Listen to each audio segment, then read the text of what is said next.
Everybody's heard about the chronic affordable housing crisis across America, though there continues to be debate over what the main causes are and therefore what the solutions are.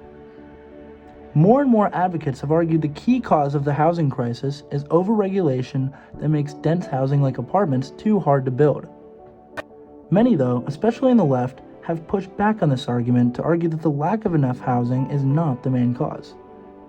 Instead, they've insisted that it is a distraction from the role landlords, banks, and investment companies have played in driving up the prices of housing out of greed. This is known as the financialization of housing.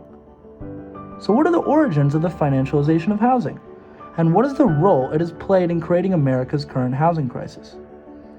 Arguably, housing in America has long been financialized since the vast majority of housing in this country is privately owned. This is in contrast from, say, Singapore, where over 80% of residents live in public housing operated by the government.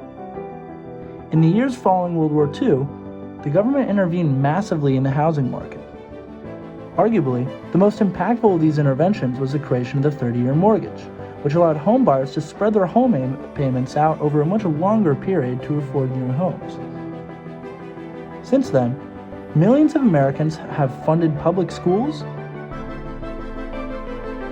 paid for retirements, and built generational wealth from the rising values of their homes. This is a key reason so many homeowners have prevented enough new housing from being built. They fear that more homes in their neighborhood will decrease the value of their own home.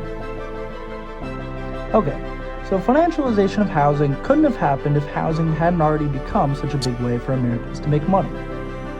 So how did the actual financialization of housing happen, where corporations started treating homes as investments to profit off of? Technically, the 1970s, as global economic downturns led to the deregulation of financial markets and suddenly allowed financial institutions to make much more risky investments. This deregulation paved the way for the housing bubble of the 2000s, where these same financial institutions and banks went on a frenzy of targeting poorer buyers with too easy to get mortgages they knew that these people couldn't pay off. This level of legalized fraud on such a massive scale eventually caught up to them, though, as these buyers eventually had to no longer pay their mortgages. In the wake of the devastating 2008 financial crisis that followed, the new problem was the sheer amount of homes suddenly empty and foreclosed on, which threatened the property values of everyone else. Ironically, guess who bought up those homes? Many of the financial institutions, ironically, who originally profited off of those bad mortgages. In order to prevent a fallout on an even greater scale, since so many homes were falling into foreclosure, companies like BlackRock bought up large swaths of homes to stabilize the market.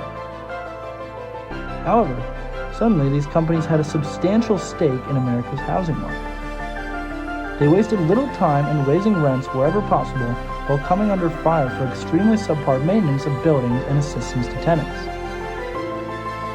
But if the homes owned by shady private equity firms like BlackRock and Blackstone are only a fraction of America's housing market, then how much of a role have they really played in the whole country's housing crisis? The answer is seemingly not much. These companies have driven up prices in key rapidly growing metro areas like Phoenix and Atlanta. But their very ability to drive up prices is possible because there already is a shortage of homes.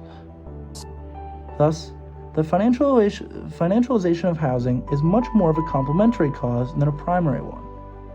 Restrictions on apartment construction as well as the declining amount of public housing have created a chronic shortage of housing, and it is this shortage that enables corporations to drive up prices.